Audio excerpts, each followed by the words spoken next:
Hello बच्चों, मैं संजय सिंह चौहान एक बार फिर से हाजिर हूं आप सभी के सामने एक नया वीडियो लेके।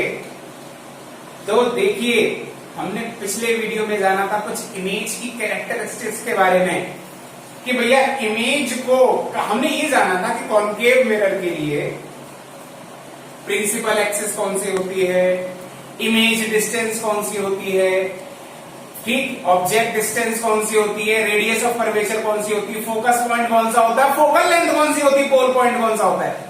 सही करें झूठ करें? अच्छा जी, तो उसके आगे बढ़ जाते हैं थोड़ा ना। इतने दिन हो गए, इतने दिनों बाद हमारा ये वीडियो आ रहा है, तो कुछ आगे भी बढ़ते, कुछ और भी पढ़ते, कुछ नया पढ़ते, कुछ मजे से पढ़ते। चलिए, तो सबसे पहले कुछ एक चीजें जान लेते हैं कि अगर कॉन्केव मिरर में अलग अलग पॉइंट पर एक अलग अलग एंगल से कोई रे पड़े तो उस रे का, उस लाइट की रे का, उस लाइट की किरण का क्या होता है। तो चलिए देख लेते हैं। तो चलिए, इमेज कैरेक्टरिस्टिक्स की बात कर रहे हैं हम यहां पर।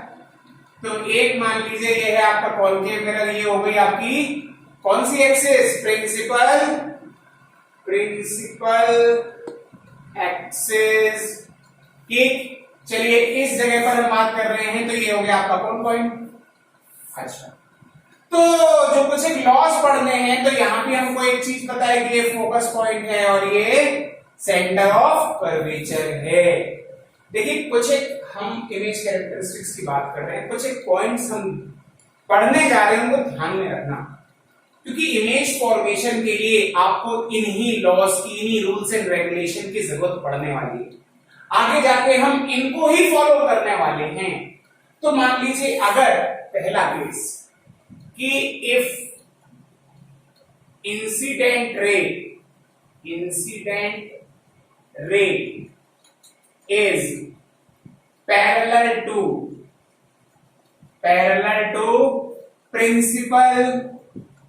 प्रिंसिपल एक्सिस, अगर प्रिंसिपल एक्सिस को कोई पैरेलल रे है, इंसिडेंट रे, तो क्या होगा।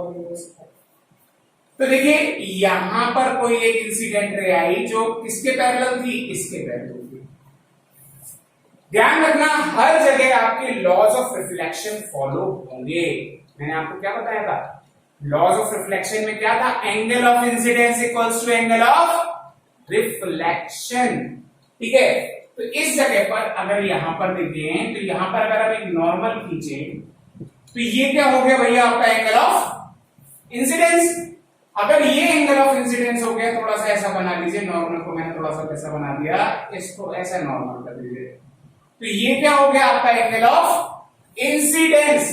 If this is angle of incidence, तो एंगल ऑफ रिफ्लेक्शन के बराबर से ही एक रे ऐसे निकल जाएगी, ये टकराने के बाद ऐसे जाएगी, और फिर कहां से होके जाएगी, तो ध्यान रखना कि if a ray is parallel to the principal axis, तो ये इसके फोकस पॉइंट से होके जाएगी।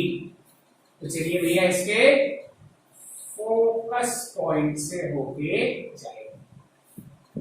ठीक है, ध्यान रखना, हमेशा क्या फॉलो होने वाला है आपका फॉलो होने वाला है क्या फॉलो होने वाला है, लॉज ऑफ रिफ्लेक्शन फॉलो होने वाले हैं। मतलब angle of incidence equals to angle of reflection. चलिए भैया, सेकंड बात कर लेते हैं, सेकंड केस की बात कर लेते हैं। इफ इंसिडेंट रे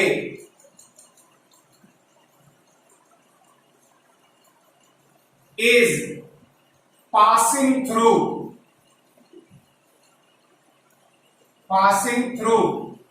किसके, इसका उल्टा कर लो जरा, पासिंग थ्रू प्रिंसिपल फोकस।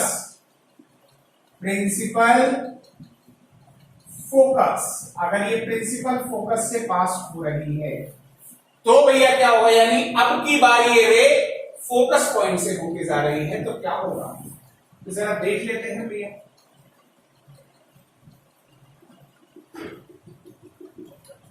तो देखिए, this is the principal focus, this is centre of curvature. अगर कोई इंसिडेंट रे यहां प्रिंसिपल फोकस से होके गई, तो देखिए अगेन यहां पढ़ने के बाद क्या होगा, लॉस ऑफ रिफ्लेक्शन फॉलो होंगे।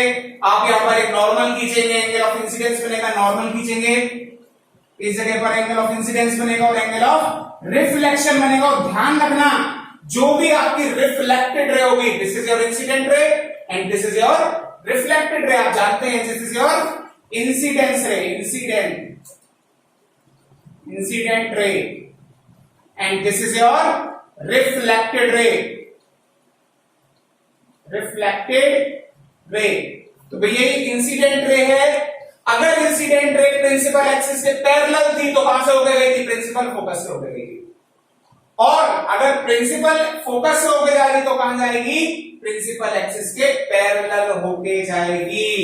इतना ध्यान रखना, यानी आपकी reflected ray will move parallel to the principal axis. चलिए बेटा ये चीज समझ में आई। अच्छा भैया तो अगले पॉइंट के बारे में जान लेते हैं।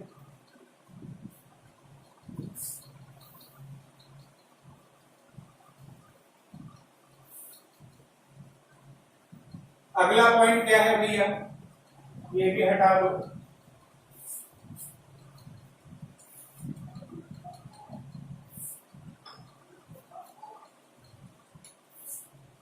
दूसरा, सॉरी दो हो चुके, तीसरा, इफ इंसिडेंट रे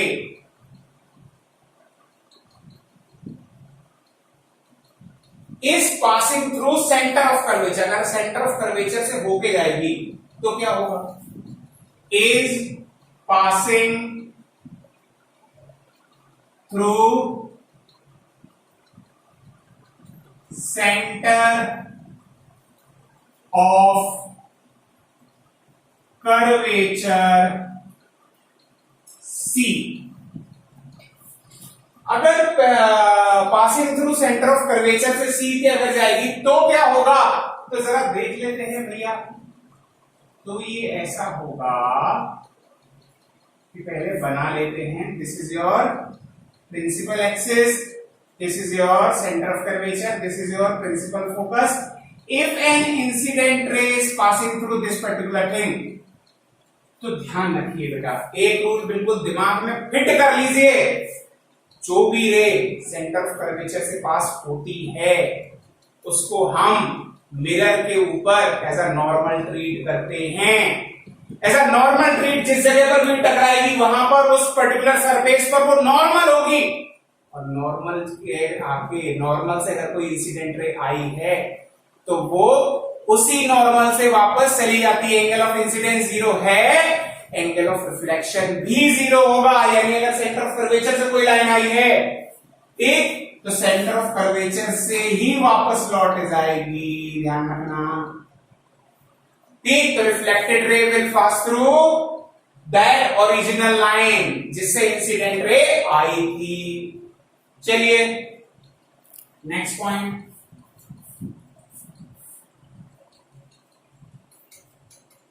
अच्छी बात है। इफ इंसिडेंट रे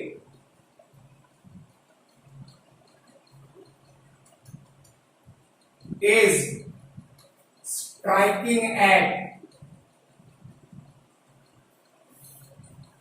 pole point, कौन सा P पॉइंट है आपका पोल पॉइंट, जो कि ये होता है, this is your pole point, making an angle with the principal axis, making an angle with the principal axis,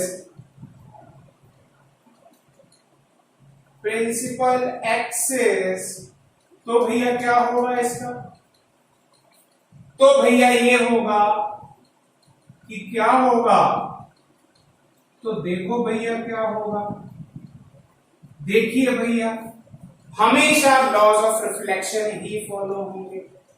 So this is your center of curvature, this is your principal focus if an incident ray is falling on that particular thing. तो again मैंने क्या कहा है, angle of reflection, जो भी आपका normal laws of reflection follow होने हैं, और जो भी लाइन सेंटर ऑफ कर्वेचर से होके जाती है वो क्या बनाती है, वो उस पर्टिकुलर सरफेस पर क्या होती है, वो उस पर्टिकुलर सरफेस पर नॉर्मल रे होती है। यानी ये एंगल हो गया आपका एंगल ऑफ इंसिडेंस। तो एंगल उतना ही एंगल बनाते हुए, जितने एंगल से टकराई थी उतना ही एंगल बनाते हुए, एंगल आर बनाते हुए आपकी रिफ्लेक्टेड रे चली जाएगी। ठीक है, तो भैया ये एक और पॉइंट आपने समझ लिया। तो क्या क्या पॉइंट पढ़ लिया आपने, आपने 4 बेसिक पॉइंट पढ़े। ध्यान रखना, हम पहले इन 4 बेसिक पॉइंट पर चिपक के रहेंगे बिल्कुल। ठीक, कौन सा, कि अगर प्रिंसिपल एक्सिस के पैरेलल जाती है तो कहां से गुजरती है, प्रिंसिपल फोकस से। अच्छी बात है, अगर फोकस से होके जाती तो कहां जाती है, प्रिंसिपल एक्सिस के पैरेलल। अच्छी बात है। तीसरा, अगर सेंटर ऑफ कर्वेचर से पास होती तो कहां से जाती है, वापस उसी रे में चली जाती है। अच्छा जी। चौथा, अगर कोई पोल पॉइंट पर स्ट्राइक करती है making an angle i with the principal axis, तो भैया angle of i equals to angle of r, ये हम पहले पढ़ चुके हैं। ठीक, तो उसी एंगल से ये बनाते हुए आपकी रिफ्लेक्टेड रे चली जाएगी। ये बिल्कुल ये बेसिक 4 प्रिंसिपल थे, इनको घोंट लो बिल्कुल, गांठ बांध लो बिल्कुल। ठीक, ये हर जगह यूज होने वाले हैं, तो इसको नोट डाउन कर लीजिए, फिर अपने आगे चलते हैं। ओके बेटा, हमारा अगला टॉपिक है formation of image in concave mirror. तो अब हम क्या करेंगे, कॉनकेव मिरर में अलग अलग पोजीशन पर ऑब्जेक्ट को रख के देखेंगे और देखेंगे कि उसकी इमेज कहां पर फॉर्म होती है। ठीक है, तो आज ये जो है इनके सारे आप केसेस पढ़ लो। हमारे नेक्स्ट वीडियो में क्या होगा, ये जो इमेज कैसी बन रही है, इन्वर्टेड बन रही है, रियल, ये सबका पूरा मतलब समझाते हुए, डिमिनिश्ड क्या होता है, इन्वर्टेड इरेक्ट क्या होता है, ये सब का मतलब समझाते हुए आपको formation of image by convex mirror भी पढ़ाएंगे। तो आज आप कॉनकेव मिरर के सारे जो केसेस हैं उनके डायग्राम्स हम पूरा बना के देख लेते हैं कि किस जगह पर अगर ऑब्जेक्ट होता है तो उसकी इमेज कहां पर बनती है। ठीक है, तो इसके 6 केस होते हैं। तो फर्स्ट केस जरा देख लेते हैं, when object is at infinity. चलिए भैया, अगर ऑब्जेक्ट इन्फिनिटी पर है तो क्या होगा, तो देखिए ये रहा आपका कॉनकेव मिरर। ठीक है, ध्यान रखिएगा, अगर ऑब्जेक्ट इन्फिनिटी पर है तो उससे आने वाली रेज, ऑब्जेक्ट से आने वाली रेज प्रिंसिपल एक्सिस के पैरेलल होंगी। कौन सी, अगर ऑब्जेक्ट इज एट इंफिनिटी तो उससे आने वाली रेज प्रिंसिपल एक्सिस के पैरेलल होंगी। और आपको ये भी पता चल गया, अगर प्रिंसिपल एक्सिस के पैरेलल आती है तो कहां से गुजरती है, फोकस पॉइंट से, प्रिंसिपल फोकस से। तो भैया देखो, अगर ऑब्जेक्ट यहां से अगर कोई वो आ रही है, ठीक, अच्छा ध्यान रखना, चाहे वो यहां टकराए चाहे यहां टकराए, कहीं पर भी टकराए, लॉज ऑफ रिफ्लेक्शन फॉलो होंगे। Angle i will be equals to angle, और वो एंगल ही जो अलग अलग सरफेस पर बनाएगा वो इस रे को, इस रिफ्लेक्टेड रे को इस तरह से मोड़ेगा कि आपकी जो रिफ्लेक्टेड रे है वो कहां टकराएगी, वो टकराएगी आपकी फोकस पॉइंट पर। ध्यान रखिए, इसमें हम मोर देन वन हम इंसिडेंट रेस को लेंगे, और जिस जगह पर हम ये भी समझ लेंगे कि कौन सी रियल इमेज होती है, कौन सी रियल इमेज होती है और कौन सी क्या होती है, इमेजिनरी इमेज, या फिर आप ऐसे कह लो वर्चुअल इमेज जिसको कहते हैं। ठीक है, तो कौन सी रियल इमेज होती है, इतना ध्यान रखिए। अगर दो रिफ्लेक्टेड रे, ठीक है, रियल इमेज, हालांकि ये मैं कल बताने वाला था लेकिन फिर से अभी समझ लो, कल फिर से बता दूंगा, अगले टॉपिक में फिर से बता दूंगा। वर्चुअल इमेज, इफ टू और more than two reflected rays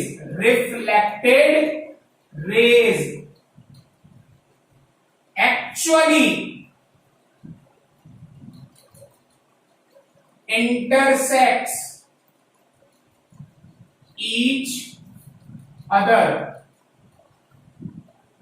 तो उस टाइम पर जो इमेज फॉर्म होगी, that image formed will be कौन सी, रियल इमेज। अगर एक्चुअली इंटरसेक्ट करती है इमेज फॉर्म विल बी, चलिए रियल इमेज। अब वर्चुअल इमेज की बात कर लेते हैं। अगर जो रेज हैं वो एक्चुअल में इंटरसेक्ट ना करें, इसका उल्टा बोलो, जो रेज है वो एक्चुअल में इंटरसेक्ट ना करे और टेंड्स टू इंटरसेक्ट, कैसे हम बताएंगे कि टेंड्स टू इंटरसेक्ट करना होता है, उस टाइम पर जो इमेज बनती है that image is virtual image. So इसको भी लिख लेते हैं, इफ टू और more than two reflected rays tends to, ध्यान रखना एक्चुअल में इंटरसेक्ट नहीं कर रही है, tends to intersect each other.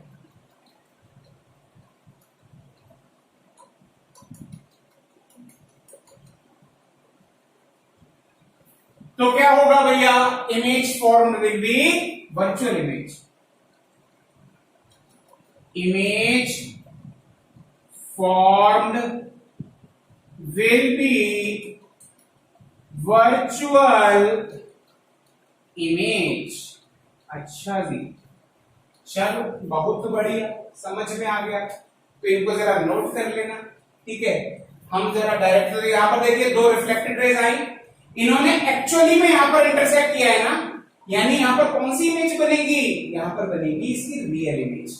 Okay, virtual image के बारे में बाद में बात कर लेंगे, और इसके बारे में किस तरह की डिमिनिश्ड क्या है क्या नहीं है, इसके बारे में अपने अगले वीडियो में बात करेंगे, टेबल बनाएंगे बाकायदा उसकी। हम सेकेंड पॉइंट पर बात कर लेते हैं। When object is beyond curvature,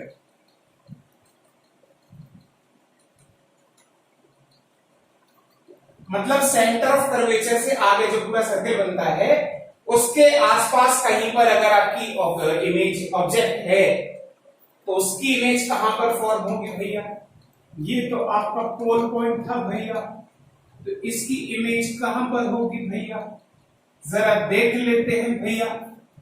तो देखें भैया, this is your principal axis, pole point से टकराई। हमने एक कोई भी ऑब्जेक्ट ले लिया, that is A, that is B. A कहां पर है, हवा में, बी कहां पर है, प्रिंसिपल एक्सिस पर। अच्छा जी, ये क्या है, सी, और ये क्या है, एफ। तो अभी हमने कुछ 4 पॉइंट्स पहले इमेज कैरेक्टरिस्टिक्स में पढ़े थे। तो आपको जो इमेज भेजनी है उसी तरह से भेजिए, उन्हीं लॉस को फॉलो कीजिए। आपकी जो आपकी इंसिडेंट रेज भेजनी है उसी तरह से भेजिए। उसी तरह के अगर पूरा लॉस हम लॉस ऑफ रिफ्लेक्शन फॉलो करेंगे तो आपको क्लियर इमेज यहां मिल जाएगी, कोई दिक्कत नहीं। तो एक बना दीजिए प्रिंसिपल एक्सिस के पैरेलल जाएगी, तो कैसे जाएगी, आपके फोकस पॉइंट से होकर जाएगी भैया। चलिए, और आप दूसरी रे निकाल दीजिए आपके सेंटर ऑफ कर्वेचर से। सेंटर ऑफ कर्वेचर से जो गई वो इसी से सेंटर ऑफ कर्वेचर से ही लौट के आएगी। तो जब ये लौट के आई रिफ्लेक्टेड रे और ये वाली भी एक रिफ्लेक्टेड रे, और दोनों रे ने एक्चुअली इंटरसेक्ट किया यहां पर। If both the rays are actually intersecting each other at this particular point, that means यहां पर इमेज फॉर्म होगी, और एक्चुअली इंटरसेक्टिंग है तो रियल इमेज होगी। अच्छा जी, यहां पर कौन सा पॉइंट फॉर्म होगा, ये ए से निकली थी दोनों, तो यहां पर ए डैश फॉर्म होगा। और चूंकि बी प्रिंसिपल एक्सिस पर था तो B principal x B dash जो बनेगा वो प्रिंसिपल एक्सिस पर ही बनेगा, तो that will be B dash.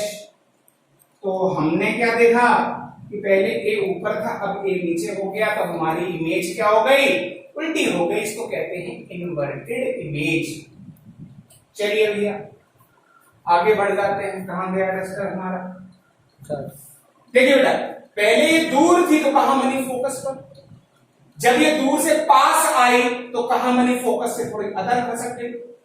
अब अगर ये और इमेज ऑब्जेक्ट को और पास ले आए तो ये भी थोड़ा और इधर खसक जाएगी। इसको जैसे जैसे हम इधर खसकाते जाएंगे ऑब्जेक्ट को, आपकी इमेज धीमे धीमे इधर खसकती जाएगी भैया। ठीक है ना भैया? ओके भैया। तो third point, when object is at the center of curvature,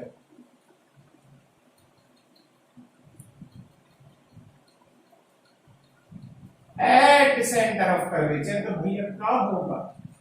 देखें भैया क्या होगा। ये बना आपका concave mirror. This is your C, this is your F, and this is your object. Suppose A साहब और B साहब एक प्रिंसिपल एक्सिस के पैरेलल निकाल दी तो कहां से चली गई? ध्यान रखिएगा, कहां से चली गई? फोकस पॉइंट से होके चली गई आपकी रिफ्लेक्टेड रे। ठीक है, अब क्या कर दीजिए, एक फोकस पॉइंट से निकाल दीजिए। देखिए लॉज वही फॉलो होने हैं, लॉज वही फॉलो होने हैं जो मैम ने पहले बताया था। अगर फोकस से गई है तो प्रिंसिपल एक्सिस के पैरेलल निकल जाएगी। और देखिए कहां इंटरसेक्ट कर रही है? यहां पे इंटरसेक्ट कर रही है क्या? ठीक है, तो इमेज कहां बन गई? नीचे बन गई। ये ए था तो ये हो गया ए डैश, और ये बी था इस पॉइंट पर तो यहां बन गया बी डैश। तो यानी अगर हमें इसको इधर, पहले दूर था ये एफ पर था, पास लाए एफ के इधर खसका, और पास लाए सी पर लेगा तो ये खसक के सी पर आ गया। ठीक, तो ये इमेज जो बनती है वो ऑब्जेक्ट के सेम साइज की बनती है। ओके बेटा, तो ऐसे ही अभी हम जो मजे से पढ़ रहे हैं, मजा तो आ रहा है ना कि आप नहीं आ रहा है? तो बस बाकी इसके अगले 3 हम जो भी फॉर्मेशन ऑफ इमेज के केसेस हैं, टेबल है, कॉन्वेक्स मिरर के फॉर्मेशन है, वो हम अपने आने वाले वीडियो लेक्चर में जरूर बताएंगे, मजे से पढ़ेंगे। तो बस आप जुड़े रहिए हमारे साथ, पूरा पूरा वीडियो देखा करिए जिससे ज्यादा मजा आए। ठीक है, मिलते हैं अपने अगले वीडियो में, तब तक के लिए जय हिंद।